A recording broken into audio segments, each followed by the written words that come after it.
Je vois des petits ovnis du coup qui débarquent. On est la nouvelle génération. Et on va foutre le sbeul. Ah, et boule. Je sais pas pourquoi. Je sais pas.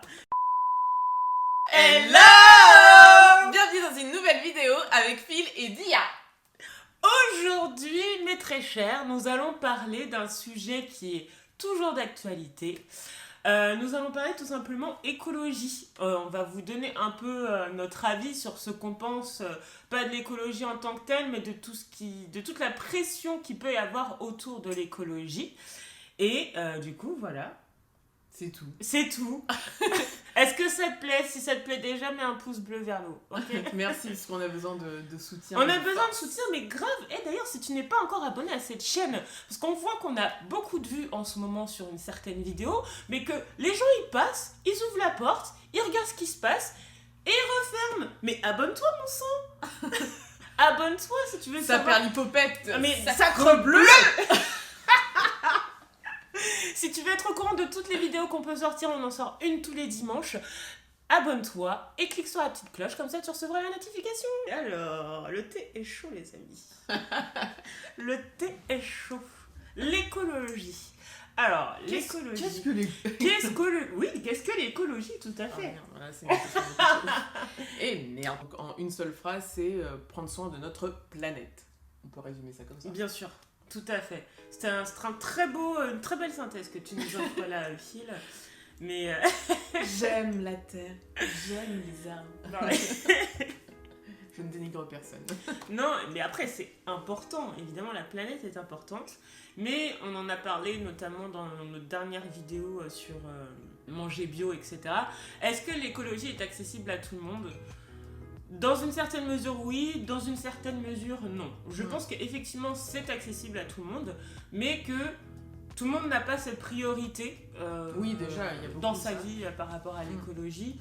Et effectivement, c'est aussi une question pécuniaire où tout ce qui va être du fait d'avoir un comportement écologique est souvent assez onéreux. Donc, comme le dit Dia, c'est vrai que c'est pas accessible à tout le monde financièrement, mais je pense que c'est possible de faire quand même des petits efforts. Hein. C'est une question aussi d'éducation, comment ça rentre dans l'éducation des futurs, de nos enfants et des futurs enfants qui arriveront dans cette planète. Mais tu sais, je vois des petits ovnis du coup qui débarquent. On est la nouvelle génération. Et on va foutre le sbeul. Ah, et boule. Je sais pas pourquoi. Je sais pas. Donne des ailes. Ouais, je sais pas, c'est les ailes, tu sais. L'influence de la pub. C'est terrible. Donc c'est une question d'éducation, donc c'est important, par exemple, si vous qui regardez la vidéo, bon je pense que si vous êtes un petit peu écolo dans l'âme, vous devez certainement déjà apprendre à vos enfants qu'il faut pas jeter des papiers par terre, qu'il faut faire le tri. Si vous avez un compost à proximité de chez vous, pourquoi pas avoir son petit compost, etc. Donc c'est comme ça que ça va évoluer dans l'avenir, à mon avis, je pense. C'est comme ça que ça va partir. Ça doit déjà être comme ça pour certains foyers qui sont dans cette dynamique. Mais effectivement, je pense que c'est toujours comme on disait dans la dernière vidéo, sur un certain style de foyer. Ça dépend de comment chacun se cultive, avec quel cercle d'amis chacun a. C'est beaucoup de choses. Ouais. Par exemple, moi, si je traînais qu'avec des écolos, je serais très certainement écolo à 100%. C'est l'influence des autres. Ouais. Mais parce que quand tu discutes avec les gens, tu te dis ah mais ça c'est super, ah tiens tu fabriques ton déodorant, tu fabriques ton dentifrice, tout ce qui est réutilisable, et c'est pas donné à tout le monde parce que ces choses-là aussi ont un coût, ça demande du temps, de l'investissement et vraiment aussi de l'envie. Oui. Et si autour de soi, les gens ils s'en foutent, ils consomment et c'est hyper dur de rentrer. Enfin moi je trouve que c'est hyper dur de devenir quelqu'un d'écolo et de le dire. Moi jamais je dirais que je suis écolo, ça c'est clair et net. Non. Parce mais que c'est pas le cas déjà. Mais alors oui et non. Oui, parce que chacun essaye de faire Voilà, exactement. Je pense qu'il faut pas blâmer. En fait, c'est ça le problème. C'est comme tu dis, c'est la moralisation des gens sur l'écologie. Personne ne dit que la planète n'a pas d'importance. Personne ne dit que la nature n'a pas d'importance. et personne ne dit que personne n'est écolo. Mais c'est juste qu'on met effectivement... Le problème, c'est le classement de ces actions, des actions qu'on peut faire, qui, du coup, moralise les gens et ne donne pas envie, en fait. À partir du moment...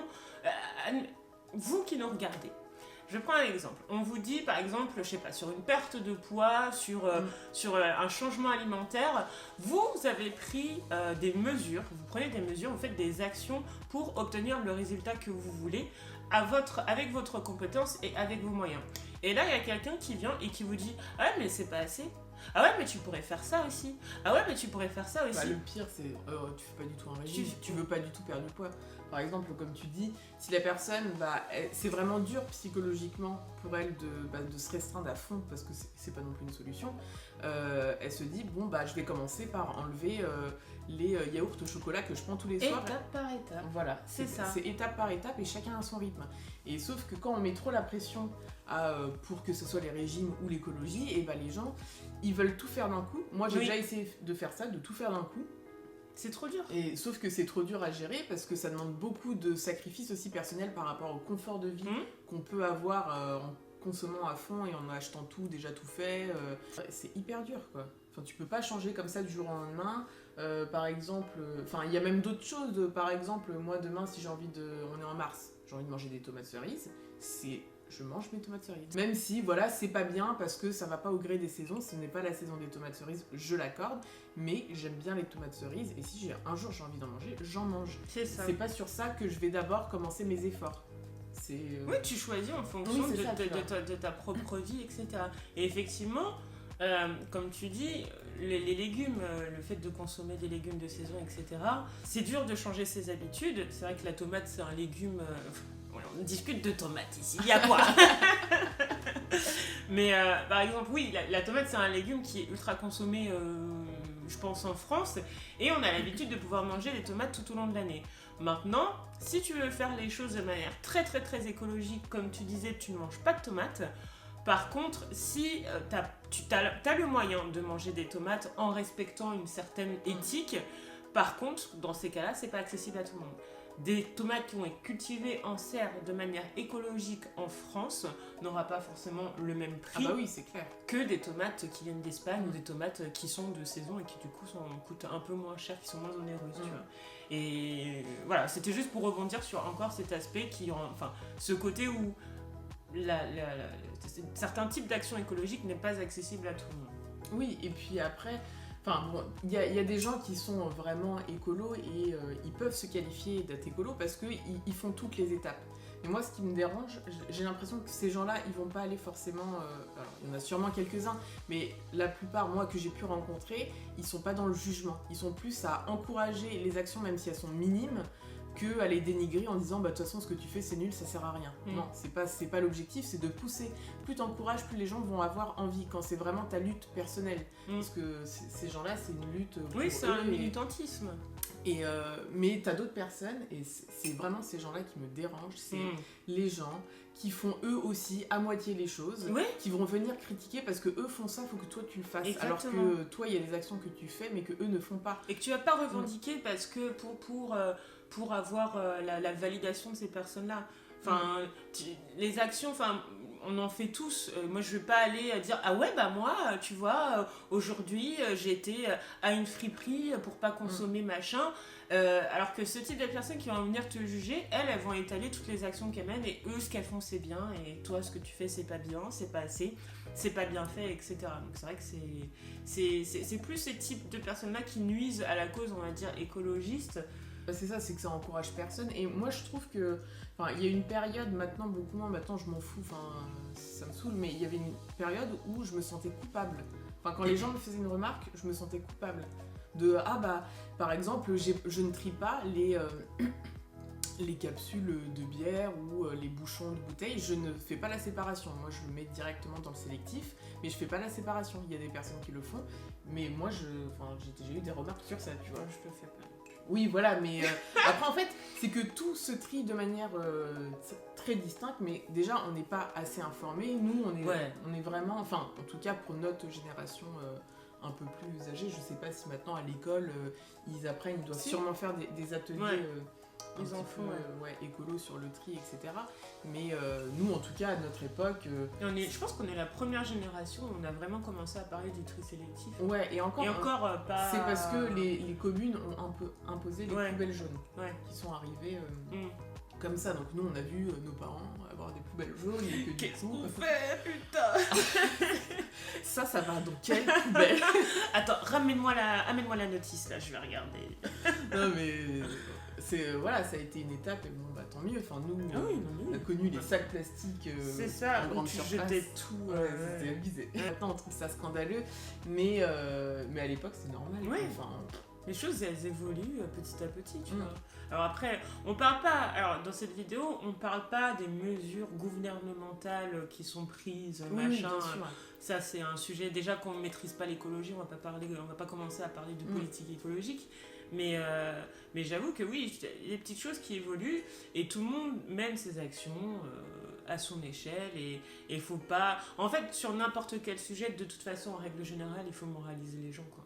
À part s'ils sont vraiment nocifs, leurs actions sont vraiment nocives. Oui. Mais tu vois, il y a un truc par contre, qui me choque. C'est...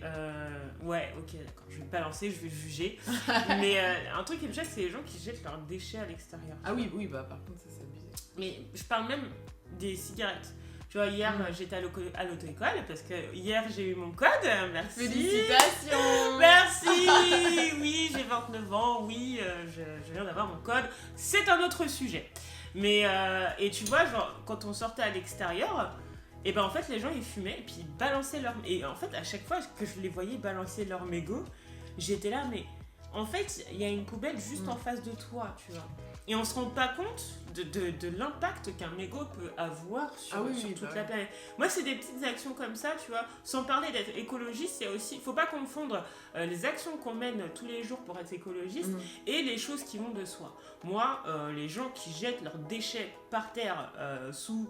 Je ne sais pas quel prétexte, par exemple quand on va sur des parkings de supermarchés, c'est souvent dégueulasse. Franchement, si vous faites partie de ces gens-là, expliquez-moi. Parce que vraiment, l'action de te dire que t'as un truc, un déchet, au lieu de le garder dans ta bagnole ou de le garder dans tes poches ou je ne sais quoi qu'est-ce, pour le jeter une fois que t'es chez toi, te dire que je vais le jeter dans la rue, ça passe sous prétexte qu'il y a des gens qui nettoient les rues. Ouais, mais non, c'est pas le but. Enfin... Je comprends pas. Je comprends pas. Enfin voilà, et encore une fois, j'appuie sur ce point. Il y a les actions qu'on peut mener pour réduire son impact sur la planète, que ça soit au niveau de sa consommation, etc. Par contre, il y a des gestes, c'est du bon sens, tu jettes pas tes déchets à l'extérieur. Enfin, mais voilà, il y a plein de types d'efforts comme ça à faire, donc... mais qui n'est pas accessible à tous. Qui n'est pas accessible à tous. On en reviendra toujours au même débat. Je pense que l'écologie est un problème d'éducation et un problème de moyens aussi. Et d'envie, d'investissement pécunier, d'investissement personnel aussi, tu vois. Oui, c'est ça, mais ça demande beaucoup de travail. Hein. Tu ne peux pas devenir écolo et chambouler toutes tes habitudes et tout ce que t'aimes, parce qu'il y a des choses... tu vois, par exemple, quand on parle de fast-food, c'est pas écologique, parce que déjà, les produits sont limites, et puis, ça crée un emballage que t'aurais pas si t'avais cuisiné toi-même. Oui, mais après, ça dépend où t'achètes...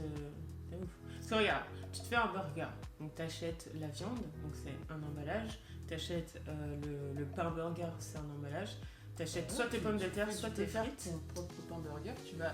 Enfin, tu sais, genre si tu pousses genre les gens qui sont vraiment à fond, ils vont dans une boutique, sans emballage, enfin, tu récupères tout dans des grands... Des zéro déchets. Ouais, voilà. Merci. Merci une fois de plus. On félicite Dia Dictionnaire qui est très utile, très utilisé aujourd'hui. Voilà. Attends, ce n'est pas moi qui ai la gueule, c'est pas toi qui ai la gueule de bois en plus. Effectivement, donc si tu vas dans une boutique zéro déchet, donc là tu vas avec tes contenants, tes petits sachets en tissu que tu auras confectionné toi-même ou que tu auras acheté auprès d'une boutique spécialisée. Voilà, d'une amie qui fait ça, enfin bref. Et t'achètes ta farine, t'achètes tous tes ingrédients pour faire tes pains à burger. Tu fais tes petits pains à burger. Effectivement, pour la viande, bon, t'as quand même un emballage. Tu vas chercher ta vache. Là, on va pas non plus abuser. Tu la tues. On va pas abuser, mais voilà, pour la viande, t'as quand même, Oui. je pense, un emballage. Un petit boucher. Ouais, non, parce que tu vas chez le boucher, tu vois. Oui, tu vas chez le boucher, mais t'as quand même le petit papier. Ah oui, quoi. oui. Je pense que là, pour la viande, je pense que t'as pas trop le choix. Non, tu peux venir avec un torchon. Ouais. Ah, mais poussons le vis, Ouais, bah, on Enfin, y le va. vis, c'est pas un vis. Tu vas avec ton torchon, tu vas chez le fromager, tu peux y aller avec tes contenants aussi à toi.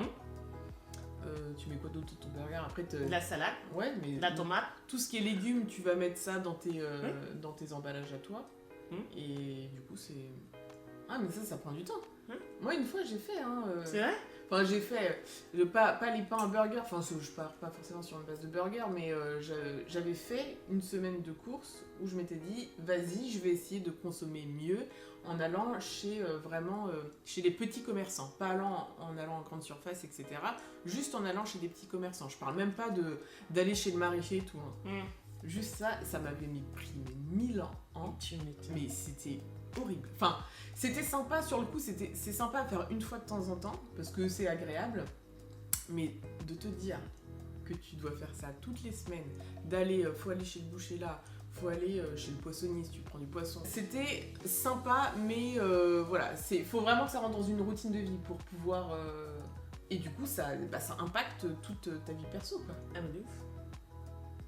Franchement, ouais, du coup, ça demande beaucoup d'efforts. Franchement, force à ceux qui font ça, parce que... Bon, bah, c'était juste une petite vidéo comme ça, à la maison, entre copains-copines. D'ailleurs... Il y a une copine qui n'était pas là. Elle est très écolo. Vous voyez, elle ne porte pas de vêtements. Elle mange que des croquettes. Non, mais oui, c'est juste une petite discussion comme ça entre copains-copines. Si tu as des conseils à donner à cette communauté, cette petite communauté certes, mais cette communauté pour qu'ils puissent trouver des petits gestes, des petites actions pour être un petit peu plus écolo, abonne-toi à la chaîne si ce n'est toujours pas fait. Ça nous fera très très très plaisir. Et on se dit à la semaine prochaine pour une nouvelle vidéo. Ciao ciao!